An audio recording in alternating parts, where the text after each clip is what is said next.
This is Christopher Walken, and you're listening to the Fantasy Football Helpers podcast. Valuable fantasy football advice with some entertainment thrown in. Hey Todd, it wouldn't kill you to play some competitive sports once in a while, would it? What's happening, everybody? Welcome to the Fantasy Football Helpers podcast. I'm your host, George Banco. First off, I just want to say, on our Facebook page, people of Nigeria, this is probably going out to nobody, but we are not a fantasy football website where we basically help you fulfill your dream of becoming a professional soccer player. I know over in Africa and Europe that this is, football means soccer to you, but in America it's a different thing. I know I probably should have just put American football in our domain name, but oh well. I keep constantly, you'd be surprised, Casey. Casey's joining us live. What's up, Casey? George, I saw what you were talking about, and I thought you were we had a new revenue stream going. With some startup soccer from Nigeria there. Some interesting comments going on. Exactly, man. I don't know what to make of it. I tried to give the guy some links to help him out, unfortunately, but I don't think I really helped too much. I don't quite understand it. You'd be surprised at how many people I've gotten who like our Facebook page think we're a soccer website. Unfortunately, I don't know how they get Facebook and stuff, but it's crazy. Anyway, so we wanted to talk. This is our off-season podcast, our second edition, basically, of the off-season podcast, and we're very happy to have you guys, whether you're visiting us through YouTube or visiting us through Reddit or, Facebook and Twitter like we always post. We try to get to as many outlets as we possibly can. Now, we are officially up on YouTube, so this podcast will be up there, so you can view it in that form as well. Feel free to subscribe to our YouTube channel, leave some comments. We always appreciate the feedback, and we love talking to you, even if you can't stand us. So, free reign, free speech. That's what America's about. So that's what we're giving you guys. But like I said, try to keep your comments respectful if you can. That way we can have some good dialogue because we love talking about this stuff. So, also, DraftKings this week, there's a special Pro Bowl edition, which seems really awesome because stats are fantastic for Pro Bowls. People are going to not be playing any defense. It's going to be some high-scoring affairs. So we're going to be posting a link to the Pro Bowl Daily Fantasy League. So if you want to, click through our site for that, and they kick us a little bit of money, and it helps us keep the servers on and all that jazz. So we appreciate any support we can give you. Today, though, on our podcast, let's get into it. We got some great stuff to talk to you guys about today. Mainly the continued coaching shuffle. Now, the big hires are mostly over in terms of the head coaches. There's still some teams that are straggling, still haven't figured out who's going to be their next coach. But there was some big-name offensive coordinator signings a couple days ago, and we're going to talk a lot about those, specifically the Denver Broncos and the Chicago Bears, and also a sneaky good hire for the Jacksonville Jaguars. We're going to get into all that, Casey and I will. And let's just kick it off right now. There's some really intriguing ones here. Now, Casey, why don't you start us off with the Denver Broncos? Is that the one you started off with? That's who I started with anyway. Yeah, let's start with them. Let me just say that I'm excited to talk about these guys because yes. Last week, trust me, I was excited last week as well, but we were talking about Rex Ryan and Todd Bowles, and we were trying to squeeze some value out of those situations. And yes, what we're about to talk about, there's a ton of value going on all over the place. These are game changers. Guys are offensive minded, and yes, this is just an exciting situation to talk about. So, absolutely. As I was taking notes, I was getting more and more excited. Like, oh, wait till I tell him this. But anyway, let's start talking about Denver first off, and Gary Kubiak along with Mark Trestman. All right, so Gary Kubiak. No, Mark Trestman is in Baltimore. Oh, I'm sorry. What did I meant to say? Hang on a second. Denver's still waiting for an offensive coordinator. Okay. We got Kubiak, and we know he'll be running the show. All right. Thank you. Thank you for that. Let's talk a little bit about Gary Kubiak and what he brings to the table. They're going to be running, basically, I imagine, his style of offense anyway in Denver. So let's just talk about kind of what he did. This guy is a magician with running backs, by the way. I'm sure, Casey, you know that by now after watching him in Baltimore this past year and with Houston and with the Denver Broncos previously. So let's talk a little bit about what do you think Gary Kubiak is going to bring to Denver in terms of fantasy value and overall team value for 2015? So Adam Gase was the exciting guy in Denver, and he left, and John Fox left, and we didn't know what to expect. But you know what? I don't think Denver's dropping off at all because Kubiak, I mean, he started out in Denver with Mike Shanahan. That's where he made his name, and I mean, he's an offensive machine he was as a coordinator and as a head coach for Houston. He did a great job, and what we're going to see there is a heavy dose of the run, I think, and it's really a good time for it. With Peyton Manning getting older, I mean, we're assuming he's back. So with him getting older, I think it'll help him that there'll be more of a focus on the run game. And I'm really excited, obviously, for C.J. Anderson, the number one running back in the second half of last year. I could see him getting even better or sustaining that kind of value with Kubiak, with that one cut and run scheme that he has with the zone blocking. I mean, he's going to be tremendous, and that's the biggest story there. As far as wide receivers go, Demaryius Thomas, he's been huge. He's going to continue to be huge, maybe even bigger, because in Kubiak's offenses, I mean, Andre Johnson was the guy. I mean, he would get over 100 catches. There wouldn't really be a second guy dominating catches from the wide receiver position. So we could be seeing a huge amount of targets for Demaryius and a big drop-off. Not like this year where Sanders was getting a lot of looks and Demaryius and I mean, Julius Thomas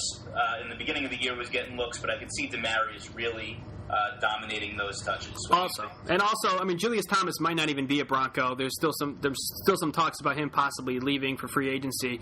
Yeah, I totally agree with you. Remember, Emmanuel Sanders didn't really start to get going until he had that big 3-touchdown explosion on that Thursday night game.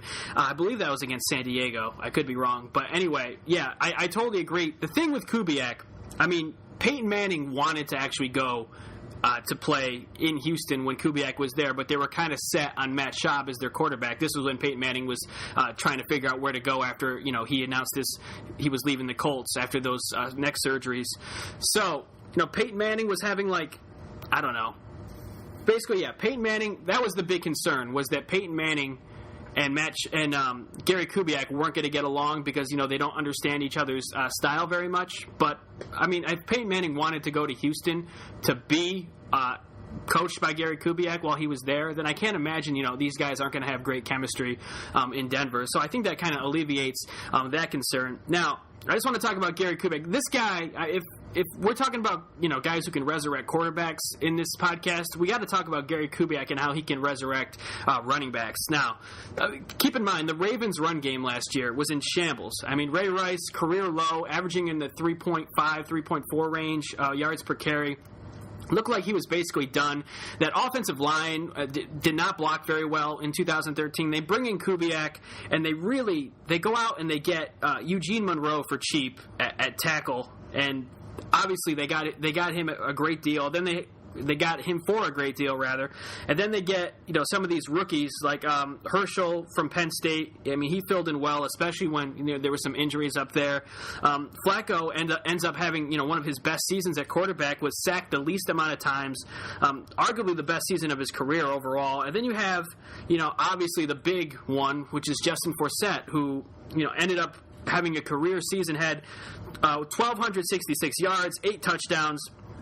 He had 16 touchdowns his entire career, and he had 8 last year, or in 2014. So, yeah, this is incredible to me because I think C.J. Anderson could be big, and we haven't even gotten into talks about, what Kubiak did when he had Terrell Davis. I'll just give you some numbers here in a second, but what do you think right now of what Kubiak has done in the past 3 seasons, and what's your overall opinion on it?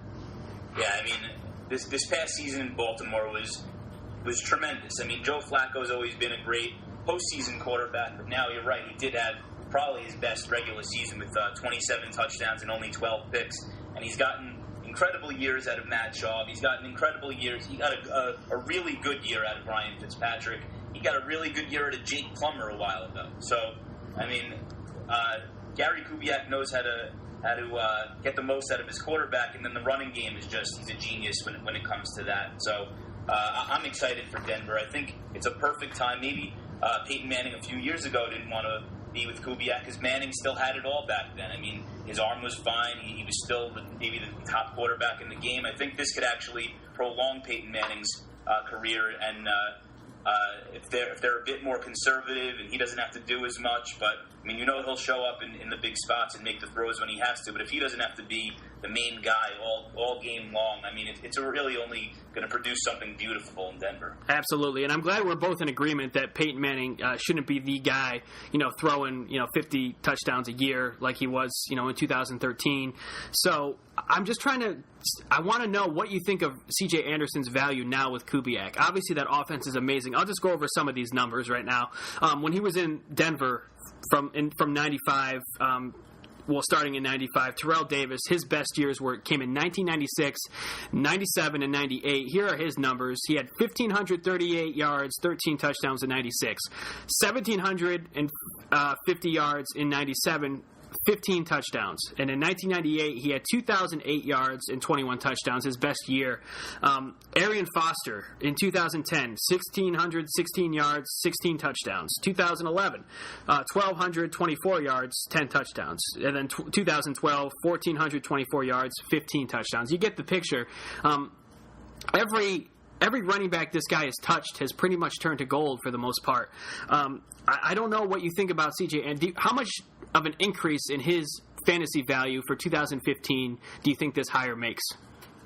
I can't say it's going to go way up because the guy was already the best in the second half of this year, but it's going to stay there, which is something I couldn't have said before. He's going to be a top 5 guy. This solidifies that. And listen, you rattled off some impressive stats, but you're talking about Terrell Davis and you're talking about Arian Foster. I'm more impressed by what this guy got out of Justin Forsett. Yeah. I'm more impressed by what he got out of Mike Anderson. And I'm more impressed by what he got out of Olandis Gary back in the day. I mean, this guy makes every running back incredible. So, absolutely. C.J. Anderson has a great amount of talent, which it looks like it does. He could be on that Arian Foster or Terrell Davis path and be a top 3 to 5 running back again. And I would not hesitate to take him in the first round, probably in the first half of the first round. Yeah, I agree with you. I think he'd be probably good around that 6 to 11 range. If in a 12-team redraft league, that's probably where I would aim to take him right now. Although I might even take him higher. I mean, the one big thing you got to remember, though, is, the running back situation is still almost a committee style. You have Monty Ball there.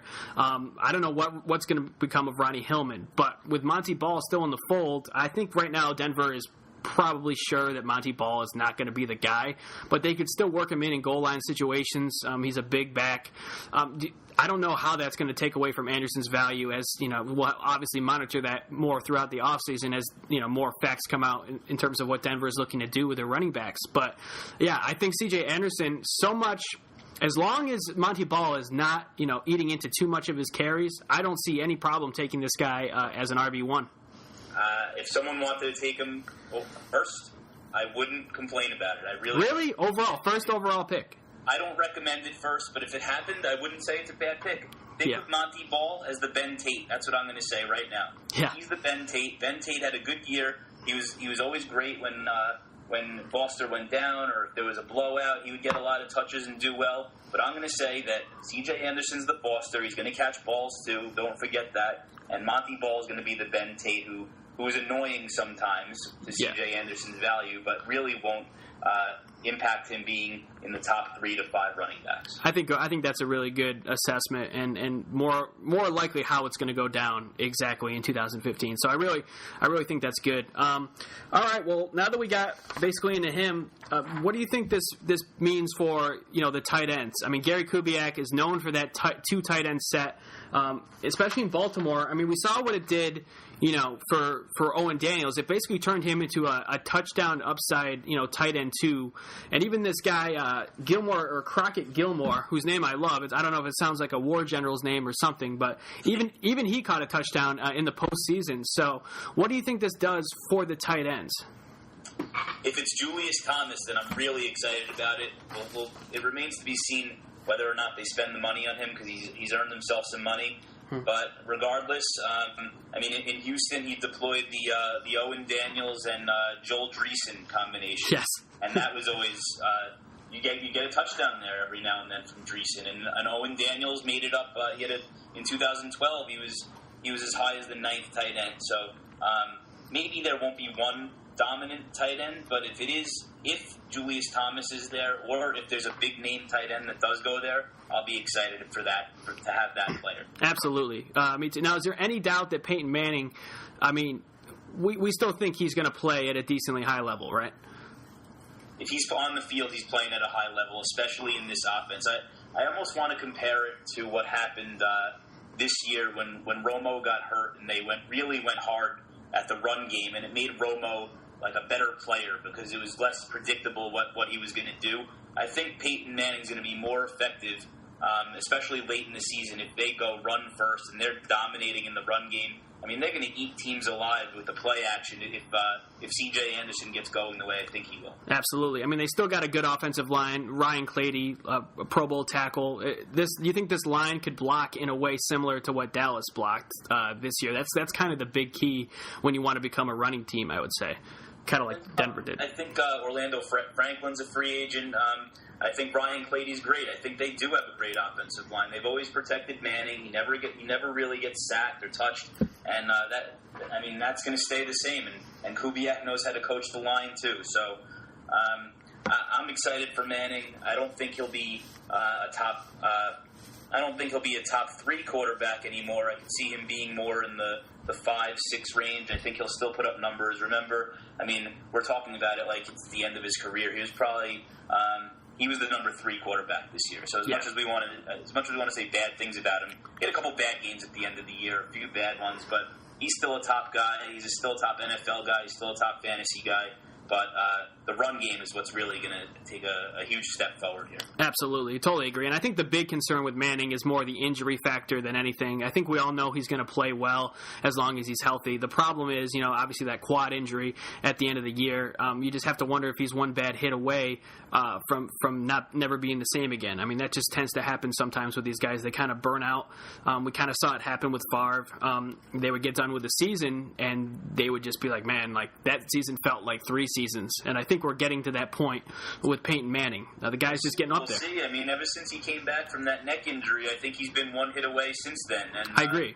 It's been all great since then. Yeah, absolutely. All right, well, I'm really excited about this offense too. C.J. Anderson, we got him basically locked in as a number 1 running back. Whether he goes in the top 5 or the bottom 10 or the top 10 rather, it doesn't seem to matter. He's definitely the one who benefits the most from this signing. Now let's switch gears because I want to talk a little bit about this next team, which somehow landed some really, really good coaches, and that's the Chicago Bears. Now, John Fox, we already kind of knew was going to be the head coach. That happened last week. We'll talk a little bit about him. But currently, the big get that they got just a couple days ago was Adam Gase. I hope I'm saying that correctly. I just found this fascinating, considering how bad the Bears were this year, that they were able to get these coaches. What was your general take your initial reaction when you first saw that? Yeah, this was a huge get for the Bears. Adam Gase had it all but locked up. All year you heard that he was the next big head coach, and somehow he slipped through the cracks. I don't know if he's just gets nervous during interviews or what, but Adam Gase, he's back to being an offensive coordinator, and he sticks with John Fox, and the Bears have a bunch of weapons on offense. They lose Trestman, so you think that all the fantasy value is going to be gone from these guys because Trestman was a guy that put up all these crazy offensive numbers. Now you get Gase in there, and it's like a breath of fresh air. It's another offensive genius with more creativity going on. I don't know who the quarterback's going to be, so that's going to depend on a lot.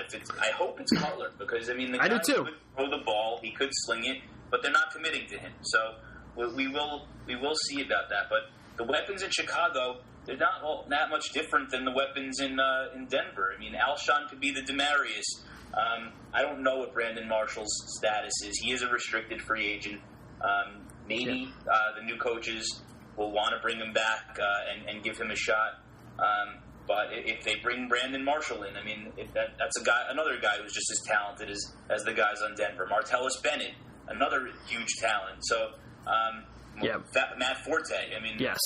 There's talent all over the place. I'm excited for all these guys. They were all great last year. I think they're all going to be great this year. I don't know how much their fantasy value changes, they were all incredible. Yeah, well, Brandon Marshall had a down year for him just because of his injury. But, I mean, Alshon Jeffrey was still a top 15 receiver. Matt Forte was a top 5 running back. Martellus Bennett was a very solid tight end 2, borderline tight end 1 at times. Jay Cutler finished, I have his numbers right here, I think it was 14th overall in fantasy points for quarterbacks, which he had 249 fantasy points. It's kind of inexcusable, though, when you think about how, obviously, not just the contract, the fact that he's the highest paid player in the league, but, I mean, he's got great talent around him, Cutler does, and there's no reason why he shouldn't be a better quarterback than he is and not be, in the top 10, maybe even in, the top 5. I think this guy has one really good season in him, and how many times have we seen this? I mean, you mentioned in your Matthew Stafford article earlier this week, Matthew Stafford had a monster season. I think it was in 2011. When he was kind of elite for a little while. And maybe Jay Cutler is never going to be consistently elite, but I think he's got that potential, not unlike maybe Tony Romo did in Dallas for the longest time, and it just was a matter of getting the right linemen around him and maybe shifting the offensive philosophy a little bit in a way that would put less pressure on him and gear more towards the run game. I really do believe that Jay Cutler is just one shift away from being, an elite quarterback. And obviously for fantasy purposes, we know this guy can sling it. I mean, he's got one of the best arms in the league. Finished with 28 touchdowns this year, 18 picks. Obviously the interceptions are a problem, but he threw a touchdown in every game but the last game of the season. So this guy throws a touchdown every game. He gives you something. And it's definitely frustrating when you see some of his yardage numbers at times and that general attitude that he carries around, like he's not really into it, he's not engaged. But I totally agree with you when you say that this Adam Gase could be a big game changer for him. Another thing that's interesting to me with the Chicago Bears is Mike Fox is the first coach that they've had since 1958 that was actually a head coach before coming to the Chicago Bears and being their head coach. So they've always hired defensive coordinators in the past and assistants. Obviously, Lovie Smith, Mike Ditka was an assistant with Dallas. David Wannstedt was a coordinator with Dallas. Dick Duran was a defensive coordinator with the Lions. And the list kind of goes on and on. But it's good that they have a head coach, especially a head coach like Fox, who's been really successful in the past. I think he's going to bring some of that over. And obviously, Fox has coached, 2 Super Bowls now. So I really think that just his general experience and his success is a good thing that could possibly rub off on the Chicago Bears. But now let's just talk a little bit about Adam Gase's offensive philosophies, Casey. What do you deduce based on what you've researched about Gase's style and how it can be implemented with this Bears team? I mean, it's going to be interesting because, I mean, he had Peyton Manning as his quarterback, and Manning at this stage of his career, he's not capable of everything. I mean, there's a lot of short passes and slot guys and some quick slants, and it works great.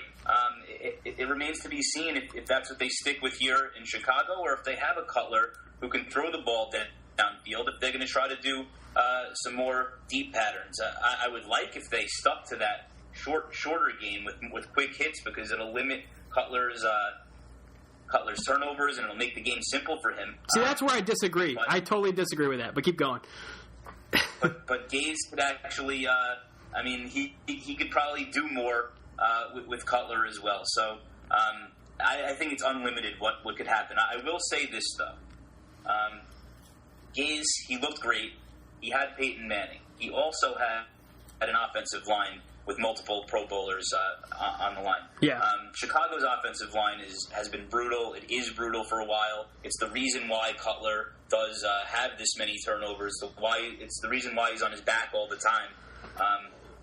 It's going to be a struggle. That's the one thing I'll say. It's going to be a struggle going from the perfect team that was pretty much set up for a Super Bowl run in Denver to a Chicago team which is really shaky on the offensive line. Yeah, that's a great point, and I totally agree. I think that's another reason why Matt Forte is so valuable to them, because of his ability to catch the ball out of the backfield on those quick, what do you call them? Basically the wheel routes, I guess is what they call it, when you just run out of the backfield down the sideline. That was a huge factor in their offense and really made Forte one of the best fantasy options for PPR purposes. That's just a big reason why, he was any bit of value, because he definitely didn't do it too much in the rushing game. I mean, he had a lot of rushing yards, but touchdown-wise, he wasn't that efficient. So I agree with you. If they can get an offensive line that can run block just a little bit, obviously it's going to extrapolate Forte's value, and in turn it'll extrapolate Cutler's fantasy value, just because he'll have more time to throw. Now remember, Cutler always has he has an interception basically every game too. And do you think the offensive line, if they short it up a little bit, could maybe just eliminate some of those bad picks that Cutler makes? Or do you think it's more Cutler's fault when you watch the film? No, I think it's a mixture. I'm not going to say it's all the offensive line or all Cutler, but their offensive line, I mean, he has guys on top of him in a second a lot of the time. I mean, and when that's going on, you just don't have a lot of confidence. You're looking over your shoulder. You're not able to step up and know that your offensive lineman is going to protect you. I mean, I think there's a lot that goes into playing this position, that you need to trust your line, and he just hasn't been able to do that in the last 3-4 years, and it's made him rush some throws. It's made him not go through his progressions like he should. And I think if they could shore up that line, then you're going to see something special. Awesome. Yeah, and going back to what you said earlier that I disagreed with, I actually think Cutler is a long ball thrower. I think that's his biggest strength. And obviously, the plays that he's made, he hasn't been able to do that enough.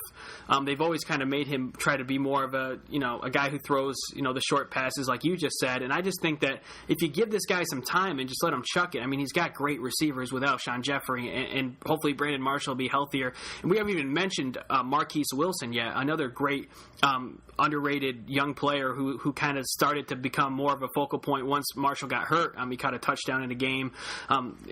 He's an up-and-coming guy.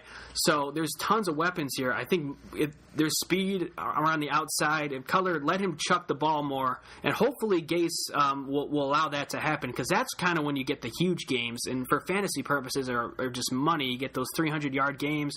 You get like an 80-yard touchdown. I don't know when the last time Cutler had like a gigantic touchdown pass, but I mean, he makes those throws. He can make them, and he, like I said, he's 31 years old, so he's got plenty of time still left in his career.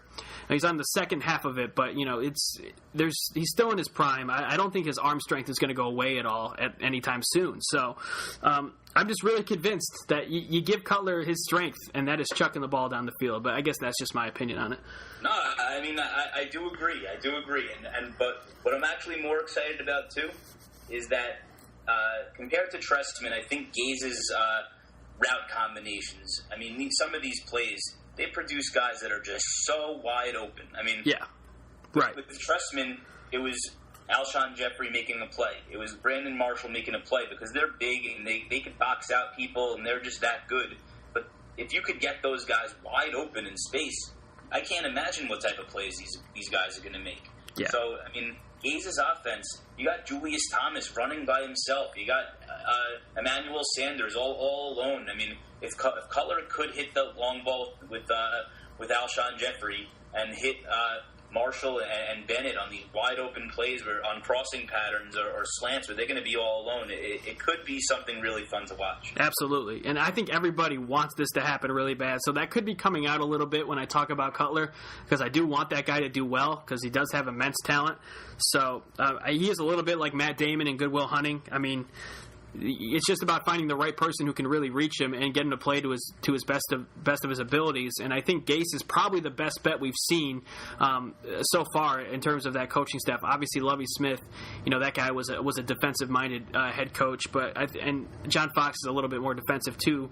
But with Adam Gase, I mean, that guy has been successful. And keep in mind, in 2011 with Tim Tebow, I mean, they basically geared that whole offense around him, and I'm sure Tim Tebow had a lot of say in the plays they ran too. I mean, they focused on the Wildcat because he was a rushing quarterback, and I think they also helped improve Tebow's passing mechanics just a little bit. I mean, you remember watching that Pittsburgh game? He did hit some strikes, and obviously Tim Tebow's out of the league now, and we all know that his arm was never good enough to be consistent, and he eventually got cut by the Patriots in 2013. But it says something about him being able to work with Tim Tebow and make him a guy who won a playoff game with Denver against a decent Pittsburgh team. I'll say that.